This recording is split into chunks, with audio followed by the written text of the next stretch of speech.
Bonjour à tous, je suis Emma, bienvenue sur ma chaîne. 大家好，我是 Emma，欢迎来到我的频道。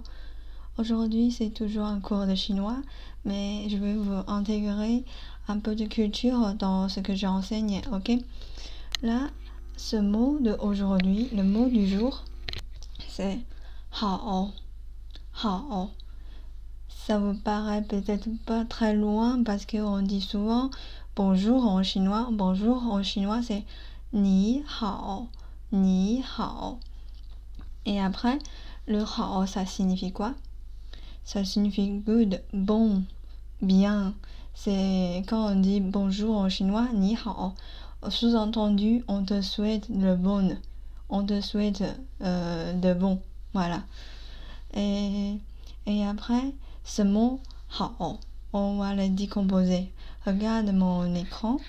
Là, la partie à gauche, nu, c'est une femme, nu. Et après, la partie à droite, c'est un fils, zi. Et ensemble, c'est hao. Donc, ensemble, ça se construit good en chinois. Mais après, pourquoi une femme plus un fils, c'est égal à bon, good. Good en anglais et bon en français. Et c'est des traditions bêtes chinoises. Mais après, peut-être ça existe partout dans le monde à l'époque. C'est dans la tête à l'époque, dans la tradition, dans la tête des Chinois, ils pensent que si une femme donne naissance à un enfant qui est de sexe masculin, ça signifie c'est une bonne chose. Parce que à l'époque, les gens aiment que les garçons, ils aiment je peux pas dire ils aiment pas les filles, mais la plupart, ils préfèrent d'avoir un garçon.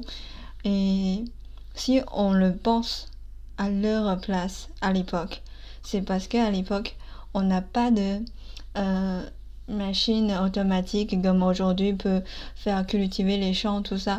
Et aujourd'hui, il nous faut faire... à l'époque, il nous faut faire manuellement en travaillant manuellement. Et là, aujourd'hui, c'est... Tout est je peux pas dire tout, la plupart c'est automatique, donc on n'a plus besoin de personnes fortes pour travailler sur les champs. Et à l'époque, les hommes ils sont forts pour travailler sur les champs, mais les femmes, ils sont par rapport aux hommes à l'époque, ils sont beaucoup plus faibles par rapport aux hommes. Mais après, c'est que à l'époque, c'est plus à nos jours. Et voilà, ça c'est la culture. Et quoi d'autre? Aussi, les hommes, ils sont plus productifs aussi. Donc pour la famille, c'est mieux d'avoir un garçon et pour avoir plus de productifs et après pour avoir plus de l'argent dans le futur qu'avoir une fille. Tu vois? Et après aussi, dans la tradition chinoise, c'est quand les gens... Comment dire? Quand une fille est mariée, elle va vivre avec l'homme. Et après, c'est une sorte de sortir de la maison de ses parents. Donc,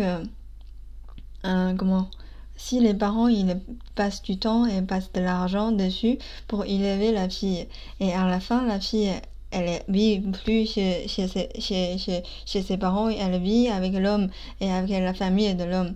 Bah, c'est une sorte de... peut-être pour les anciens, à l'époque, les anciens aidés, c'est une sorte de cachet. J'élève quelqu'un et après, à la fin, il est parti chez quelqu'un d'autre et il n'est pas resté chez moi. Peut-être c'est aussi ça que les gens préfèrent les garçons que les filles. Et aussi, quand, à notre époque, aujourd'hui, dans les campagnes, dans les endroits ruraux, les gens ont toujours préféré des garçons que des filles. Dans les endroits où les esprits sont très fermés, les gens sont toujours préférés les garçons que filles parce que les garçons, ils ont toujours l'ancienne idée, c'est ils sont plus productifs. Et une fois il est marié, il est toujours chez ses parents, il n'est pas parti chez la famille de la fille. Donc c'est pas une sorte de cachet. Mais après, à nos jours, il y a quand même pas mal de gens, ils ont plus de cet esprit. Et filles et garçons sont égales. Pourquoi préférer garçon pas que fille?